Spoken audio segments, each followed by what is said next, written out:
The following presentation is brought to you by the Realm Network.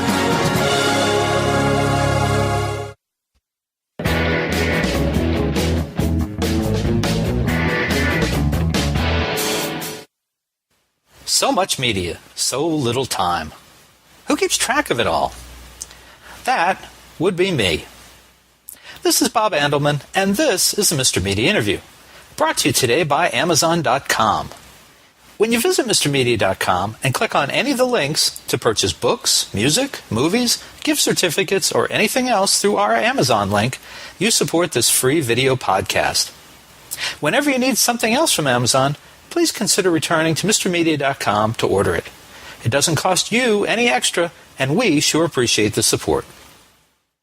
And don't forget, MrMedia.com has more than 1,200 celebrity audio and video interviews archived on the site. That's hundreds upon hundreds of hours free entertainment. Subscribe for free on MrMedia.com, and you'll instantly get an email every time a new interview is posted.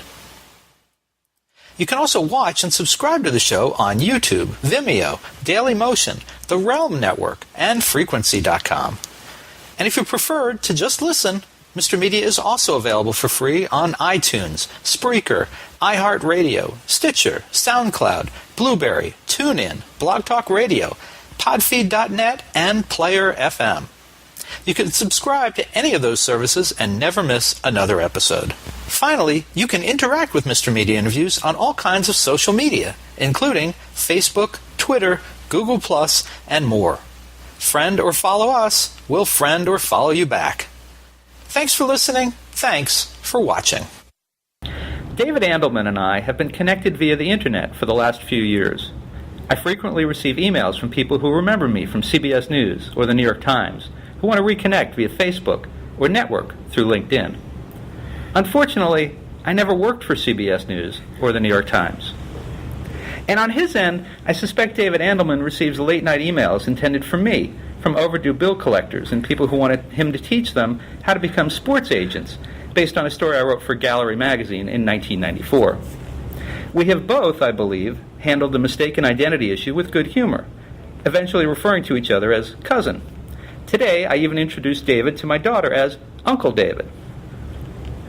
David is a veteran foreign affairs correspondent whose assignments took him to more than 50 countries as Paris correspondent for CBS News and as the Southeast Asia and Eastern European bureau chief for the New York Times. He also spent time at the New York Daily News and CNBC. He is now the author of a topical new book, A Shattered Peace, Versailles, 1919, and the Price We Pay for Today, as well as two earlier works, The Peacemakers and The Fourth World War. When I learned that David, who is currently the executive editor of Forbes.com, the online identity of the esteemed business magazine, would be appearing in the new media capital of St. Petersburg, Florida, for the St. Petersburg Times Festival of Reading today, I had to invite my cousin for an in-person edition of Mr. Media. David, welcome to Mr. Media. Thanks for having me. Great to know a new cousin. And let's start on a very serious note, David. Did you bring any mail for me? Email. You have it all. David, your new book, A Shattered Peace, it's an extension of your 1965 senior honors thesis at Harvard. What took you so long? Well, it's interesting. I got interested in that topic at that time, and in fact, a gentleman who helped me a lot on the book, Professor Ernest May, who's the Charles Warren Professor of American History at Harvard, probably the leading diplomatic historian of our time, he really inspired me about the Versailles Conference, the Paris Peace Conference that led to the Versailles Treaty. And the reason I got interested in it was I think this was really, there are very few real turning points in history. And as I've explained to people, I'm not a believer so much in the single causation theory of history, but there are certain turning points. There was the Congress of Vienna in 1814, this a century later, and then now we're a century later after the Versailles Conference of 1919. So we're coming up on another 100 years. Each of those really changed the whole direction, the kinds of paths that the world has been able to take ever since then. And once you embark on these kinds of paths, it's very hard to fight your way back into it, and often only at the cost of millions of lives, as has been the case certainly in what happened after the Versailles Conference in the past 100 years. Also, whenever I was traveling, and I've been to, as you mentioned, I've been to over 50 countries as a foreign correspondent, I would ask people, where did things kind of go wrong in your country? And the thoughtful people, and I thought they would say, the Second World War, the Cold War, the Korean War, the Vietnam War, even the first Iraq War. I thought they'd say one of those. And when they thought about it, they'd say, I think it really has to be the First World War and the peace that came after that and all the mistakes they made and how they rejiggered the boundaries and how they changed the world and for our country and never for the better. So I finally decided, look, I understand the subject matter and from my going back 40 years to my time at Harvard. It's time now to actually sit down and say, what does it really mean on the ground today as well? So that's how the book came about. Well, one of the things I think that's driving interest in the book is the straight line that you draw between the peace conference at Versailles following the Great War, World War I, and the current conflict in Iraq and the Middle East in general. Let's try to tackle this in pieces, because I, for one, am not that smart about these things. First, what is the historical significance of Versailles in 1919? As the next 90 years have drawn out. What the major powers did then, especially the Western powers, the Allies, the British and the French, they redrew the map of the world in their own image. What they wanted to do is they wanted to create a series of new, sort of very heterogeneous countries that were weak, that they could control, therefore, as major powers, and that would also give them the kinds of territorial advantage that they needed. For instance, the British needed a route across the Middle East, across Mesopotamia and so on, that would allow them to continue to deal with the Raj, as it was called, the British Imperial India, their colonies in India. The French needed a territory in the Middle East also to be able to get to their territories in Indochina and in Southeast Asia. So each of them needed a secure region that they could control, that would be dependent on them, and that would not be independent in any way or develop any kind of strength of its own. And it would be, they called them mandates, that they're mandates. So that's what they did. They drew the map of the world, particularly the Middle East, and certainly also in the Balkans, for instance, in parts of Asia and so on, which I also deal with in the book. They drew them so that to their advantage, and not to the advantage of the people who lived there, and with little understanding of the people who lived there, and certainly not to the advantage of the Americans, President Wilson, who came over with the idea of democracy was the big thing. And that was very much a buzzword even then for the Americans. They wanted democratic solutions. The French and the British wanted nothing of the kind. It didn't work out, though. And I'm thinking, as you were saying that the British and the French were seeing the future would be the same as the past. They were expecting they were still going to control all these colonies. In 1919, just a little too soon to be thinking that there's going to be this technological and this communications explosion that was going to really free a lot of people. But their plans in 1990 were still pretty much that it was going to be business as usual. Right. I mean, what they failed to realize was, a lot of them, that the world had profoundly changed during the First World War. Remember, when we went into the war, the major powers were the big empires. It was the British, the French, Austria-Hungary, the enemy, Germany, the Ottoman Empire, which was basically Turkey and all of the Middle East. Those were the major powers of the time. When we came out of that war, remember, Germany was prostrate, Austria-Hungary was carved up and had disintegrated, the Ottoman Empire was disintegrating. The major powers were, when we came out of the war, really the United States and Imperial Japan. The British and the French hadn't recognized the fact that they were no longer major powers. Their economies had been prostrated by the war. Their colonies were desperate to get rid of them, get out from under their rule. So really, the whole world had changed then. Oil was suddenly rising to the level of consciousness, although the major powers still hadn't recognized how important it would be in the future. And certainly, as you mentioned, communications had profoundly changed, but they didn't recognize that either. So, right, it was a whole different world after the war than before the war. The British and the French particularly were trying to preserve the old order, which was dead. Did the decisions at Versailles, they wound up creating the Middle Eastern countries. Can we blame Hitler's rise on Versailles as well? Oh, absolutely. There's no question about it. I mean, look, we created Iraq, we created Israel-Palestine, and what there was of a Palestinian state. We created certainly Yugoslavia, which was an amalgam of like 6 different countries, really. Created Czechoslovakia. The Czech and the Slovak nations were slammed together. We created all of these countries, which were really not really destined to be together. There's no question about that. So yes, that was a major problem that they and also in Asia, they left Japan as the overlord really over Asia and desperately weakened China, which led to the rise of the Communist Party in China. It's interesting in the book because you talk about how at this conference there were it was like 2 conferences going on. There were the people who were running things and making all the decisions, and then there were all the people who showed up from all over the world and thought they were a part of it but weren't. Is that the way the world pretty much always runs?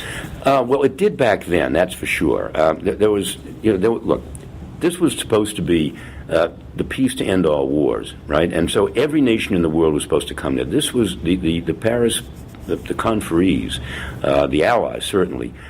They constituted themselves as almost like a world government, in effect. And right, there were a lot of countries. a lot of individuals from different countries who really had their nose pressed against the glass and really couldn't get anywhere. There was a busboy from at the Ritz named Nguyen Tat Tan. He wanted desperately to get independence for Indochina, Cochinchina, which was actually Vietnam, and he drafted a series of 8 principles, like Wilson's 14 points. He presented them to the Americans and the other Allied delegations, was basically told to go fly a kite. He turned communist, went off to Moscow, joined the Comintern, and later he took the nom de guerre of Ho Chi Minh. And that was the rise of communism in Vietnam. So all of these countries, you can go through them one by one. The ones who basically, got the boot at Versailles, terrible things happened. And the kinds of nations that they assembled there, terrible things happened, and we're paying the price today. This is the skeptic's question. What is the value of going back to an event like that and dissecting it in such incredible detail? How can that be useful today? Because a lot of people are like, they only want to deal in the present. We always hear, even Tony Soprano said, those that don't study the past or commit, will recommit the same mistakes. Sure. I think he said it better, but why should we go back and look at things like this? Well, because we are again at a crossroads, especially in many parts of the world, and we have to see how. Look. The way I see the world going in the future is I think we're getting back to the kinds of microstates, I call them microstates, that should have been created then. In Yugoslavia, it's working very well. We have Slovenia, we have Croatia. In fact, I met the president of Croatia a few weeks ago. He was on a panel I was chairing in New York, and he agreed. He said, look, we finally are getting a country that we should have had back in 1920. All of these countries are getting their independence suddenly. The Czech Republic and Slovakia are 2 independent countries now, and they're prospering. This is a lesson that we can learn, that these small microstates can work in the modern world. Certainly it's happening in the old Soviet Union is being broken up, and now I suspect we'll wind up with 3 countries, or at least 2 or 3 countries in Iraq. These were the kinds of states that should have been created there and were not, because we didn't understand. The major powers didn't understand the consequences of the sort of self-serving kinds of countries they were putting together back then. We're now in a position where we can recognize that. We can right the wrongs back then. And if we don't, we could be in for another 100 years of terrible problems in the world. And how does that apply to the Israeli-Palestinian conflict? Well, it does apply, because what the Jews were given, remember, in the Balfour Declaration, which actually was ratified by the conferees in Paris, they were given a homeland, which is great. Without any understanding that there were also other people living there. Just a minor detail. Minor detail. And if they had carved up the Middle East differently, they could have given a real country to the Palestinians, they weren't called Palestinians, of course, in those days, but to the indigenous Arabs in that part of the world. They could have found a way of making them all be able to live, apart but peacefully in the same region. And near the end of the book, and I'm bouncing around a little bit, but near the end of the book you say, and I'm going to quote here, in the end, Versailles proved a colossal failure for Woodrow Wilson, for the United States, and for the future of a world that had hoped it might be governed by principles of freedom and self-determination, even today. Covenants of peace were not openly arrived at. Freedom of the seas was not secured. Free trade was not established in Europe. National armaments were not reduced. I read that and I thought, yikes, what a mess. And it actually reminded me of kind of the disastrous set of international policies or non-policies that we're living through today. Am I overstating the connection? You're saying exactly right. That's exactly the kind of conclusion I try to draw in there. You've interpreted that very accurately. What's interesting is I think that countries basically come to eventually, people come to get the kinds of government that they deserve, that is right for them. All right? And that may be very different from the kind of government that we have. It may be different from the kind of democracy that we have. If you look at Russia, for instance, Russia has capitalism, which is good, but also has a very strong leader, which is what they really want. They want a strong leader. They're not looking for, a very heterogeneous democracy where you have 20 parties in the parliament all fighting over each other. They seem like they want a paternalistic society. They do. They want they are a paternalistic society, exactly, and they want a strong leader. Not every country does. Not every country, some countries want a real American-style democracy, but it doesn't work for everybody. So, yes, I think countries ultimately come to achieve it may sometimes be at the cost of, enormous bloodshed and whatever, but I think they ultimately come to achieve the kind of government that they deserve and that their people want, if left alone. If left alone. It seems like the difference between U.S. involvement in World War I and World War II and the current war in Iraq is that we were pulled, kicking and screaming, into those first two wars, whereas we jumped almost gleefully into Iraq. Is that also a correct differentiation, or is that? Yes, but first, let me answer the one question you did ask before. Sure, I just realized I didn't answer, all right. which was World War II. Yeah. I think it did set up World War II. There's no question about that. The intent of the conferees here, especially the French, was to so weaken Germany, politically and economically, that they would never rise again. Well, the result was they resulted in huge inflation in Weimar Germany, mega inflation. People were out of work. There was enormous unemployment. The country was prostrate, so they welcomed a leader like Hitler, who came along and promised them to get rid of the Versailles Treaty, which was destroying their economy and their government and their society.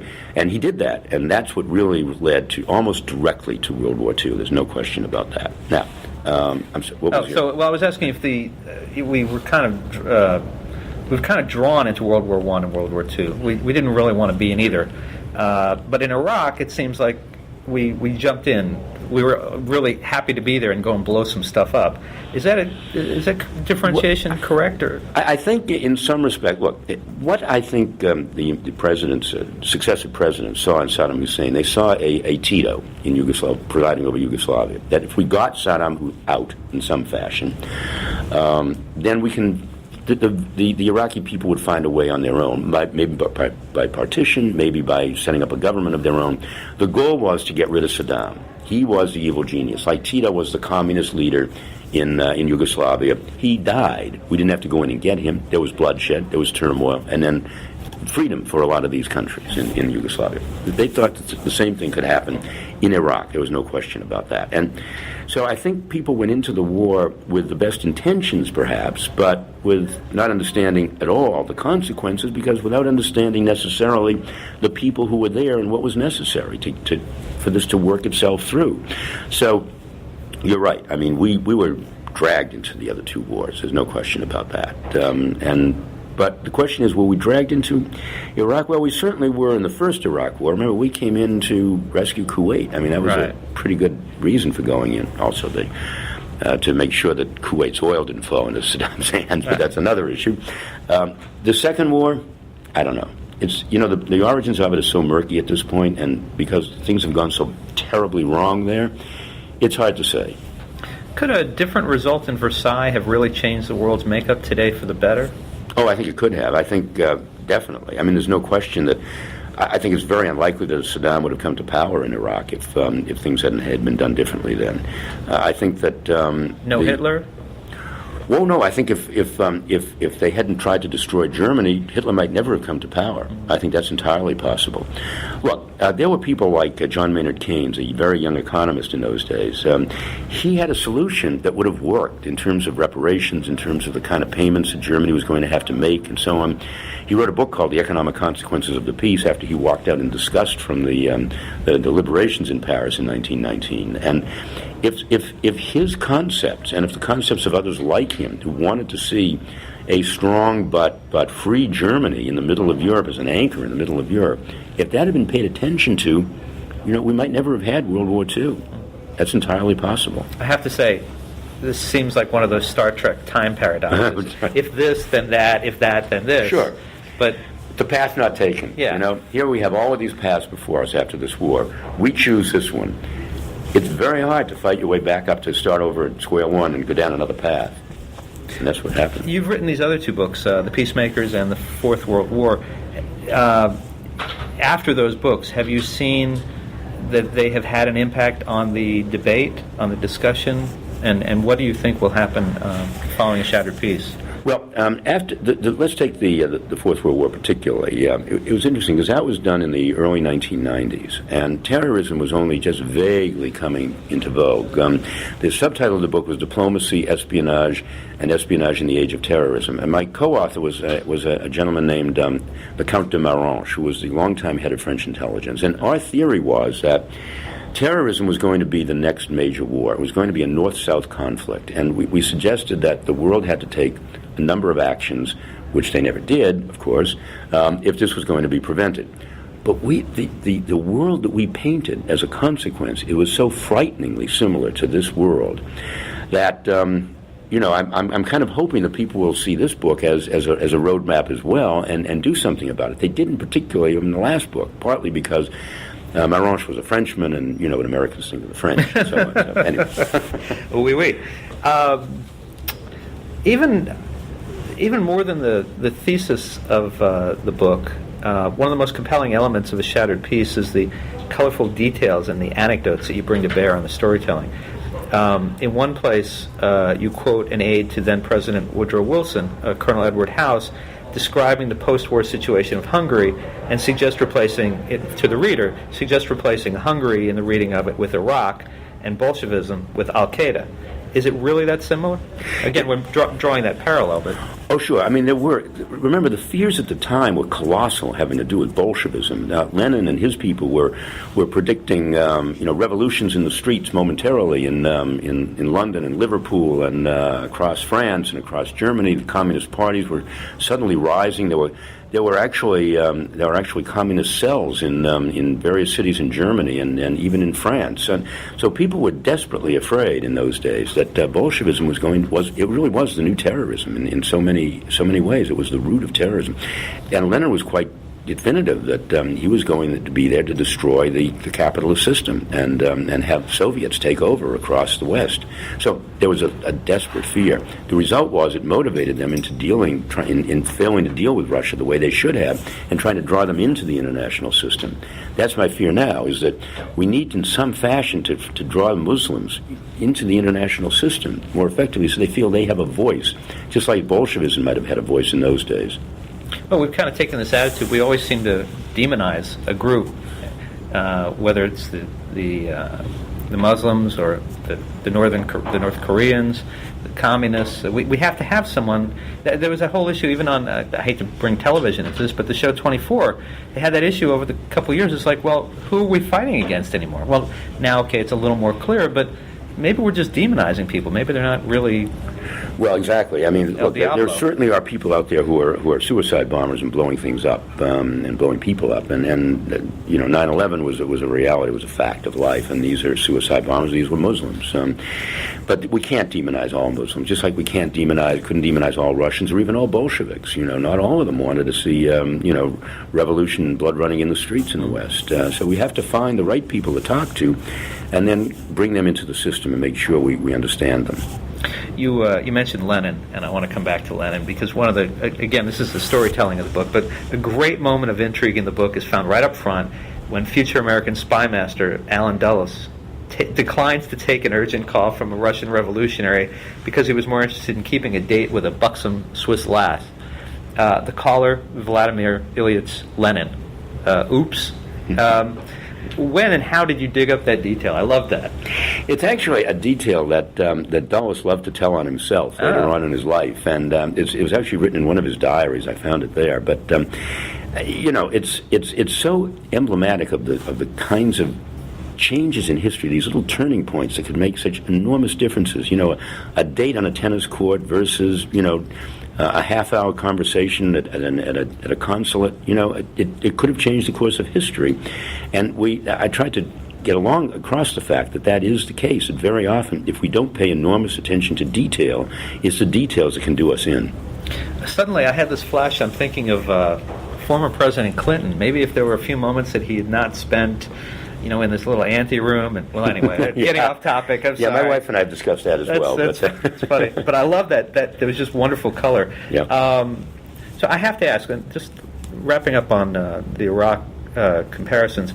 Do we have any business in Iraq as a government, as a country, and you know, can the adventure there be justified or grounded in history at all?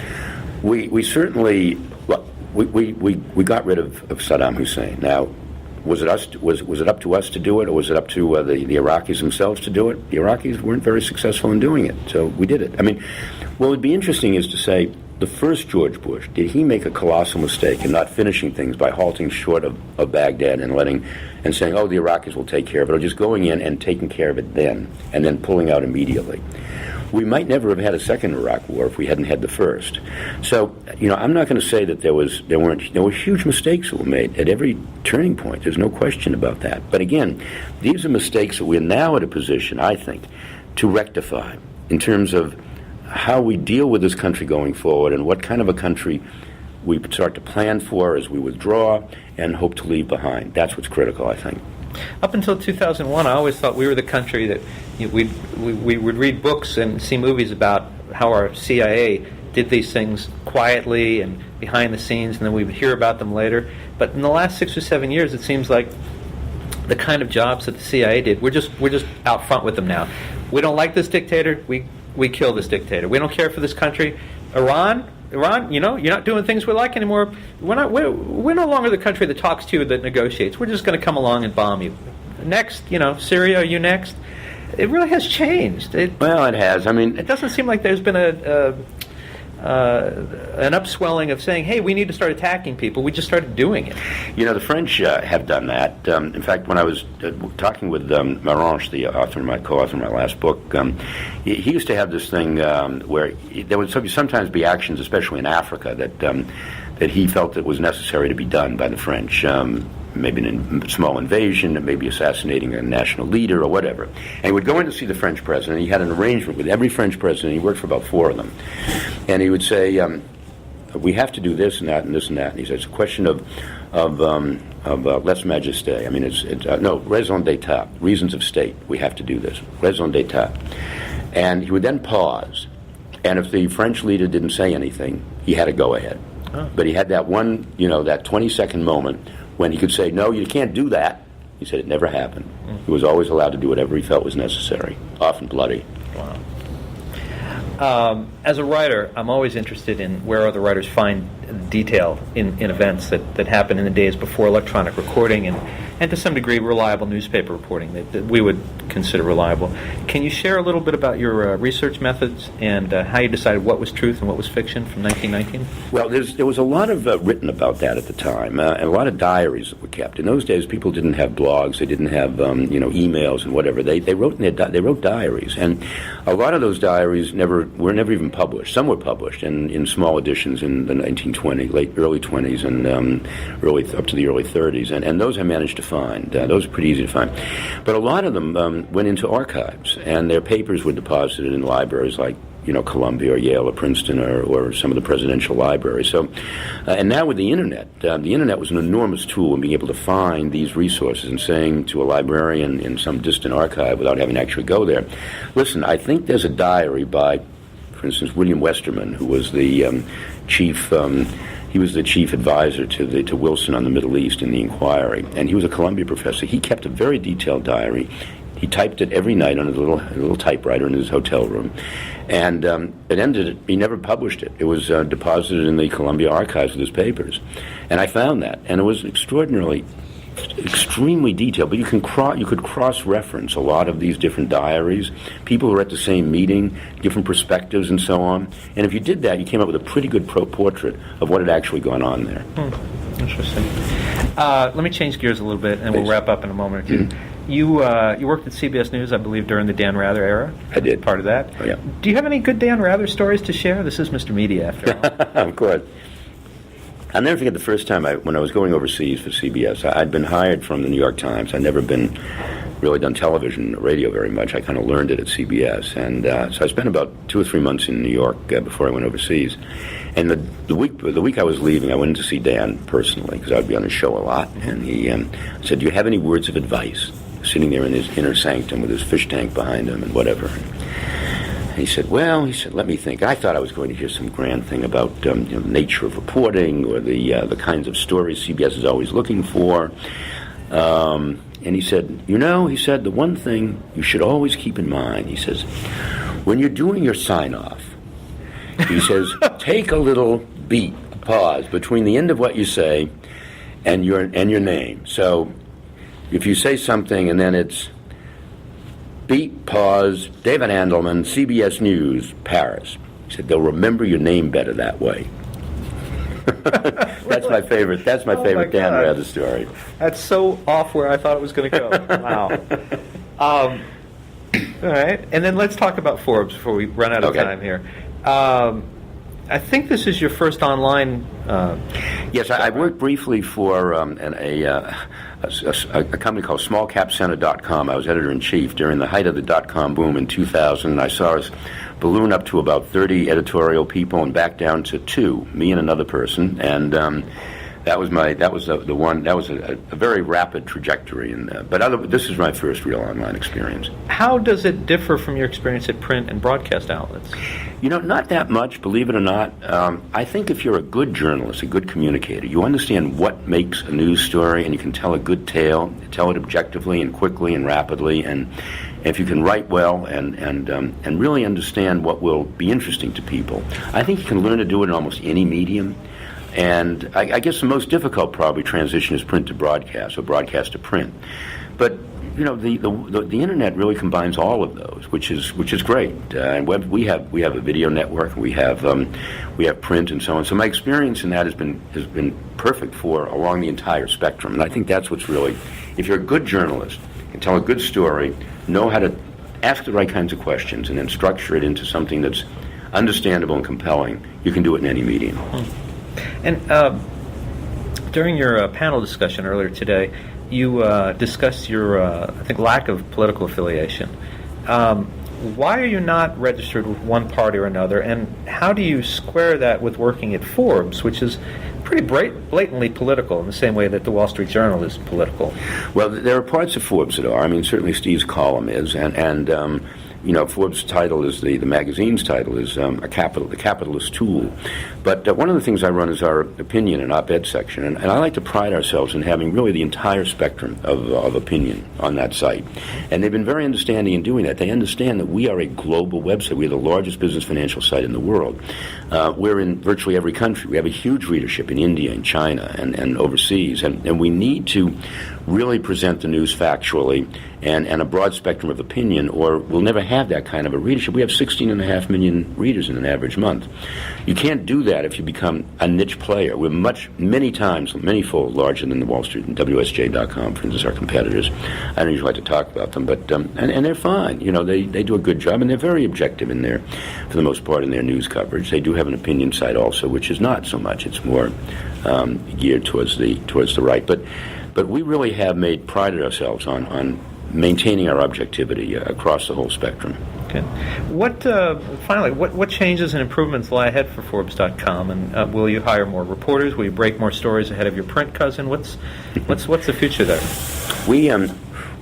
It's a great sort of a relationship that we have with our print cousin, and we were just recently, a substantial chunk of our equity was bought by Elevation Partners, which includes Bono, the rock singer, and what they really want to do is they want to expand us in so many different kinds of ways. They want us to, and they're starting to buy different kinds of, we just bought Investopedia, for instance, different kinds of websites and so on to sort of bulk up on all that. A lot of our expansion is going going to be overseas, and we're going to be having, we have a Forbes.pl in Polish right now. That was our first sort of beta site overseas. Eventually we're going to have Forbes and Forbes China, Forbes Russia, Forbes Arabia, Forbes Israel, in all of the countries where there are magazines, there will be websites in that language, and that's going to be a big part of our growth. Well, Cousin David, thank you so much. Thank you so much for joining us today on Mr. Media. We appreciate it. It's been a great pleasure being with you. Enjoyed it.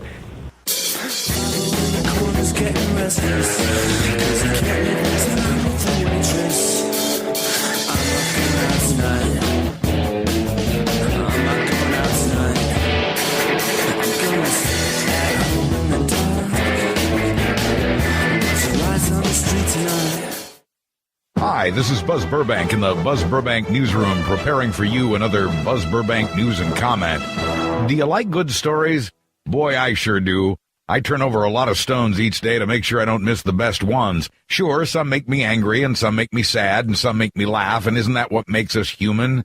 I'm proud of the fact that I pack more news into my 10 or 15 minutes a day than the evening news does in a half hour. It's a free podcast at buzzburbank.com, or you can subscribe free at iTunes, SoundCloud, Stitcher, or get it on any RSS device. It's like a newspaper for your head. It's Buzz Burbank News and Comment, another Realm Network presentation. Buzz, buzz, buzz, buzz.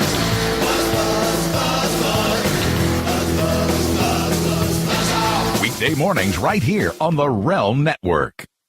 It's the Mark and Lowell Show. Hi, this is Mark. And this is Lowell. And if you're fans of Don and Mike, you may know who we are. Our number one interns. You've met them on the show. They're the guys that ate all the junk, and they were outside with each other holding hands with a sign that said they loved each other wearing the dunce caps. And what you may not know is that we started out as fans back in their WAVA days. Hi, Don and Mike. It's Mark and Lowell. Oh, yeah. Hey, these are two guys that we once actually called them our proteges, didn't we? And now we have our own show, so we want you to give it a shot. Just check us out at the Realm Network, realmnetwork.com, or you can go to markandlowell.com. Resistance is futile. It's the Mark and Lowell Show. Every Tuesday and Thursday evenings right here on the Realm Network. And catch the Poor Premium Show Friday nights. This is Adam and Sid to the extreme. So, I'm sorry, did you ever see the film Rubber? I've seen Flubber. I've heard of Rubber. Isn't that about like a tire or something? Like it is. Dude, Adam, you got to watch this movie. I'm serious. Rubber? It's so great.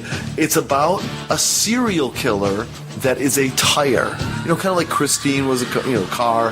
It's a tire. And how much LSD was the director on when he... I don't know, but it's great because what happens, without giving anything away, the tire just kind of rolls into place, very sinister, and there's the person in the background. This was a highly entertaining movie, and the greatest thing, and I'm going to paraphrase this, but there's a scene where the local sheriff has got all his deputies together.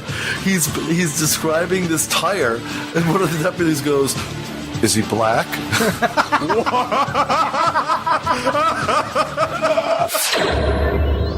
Right here on the Realm Network.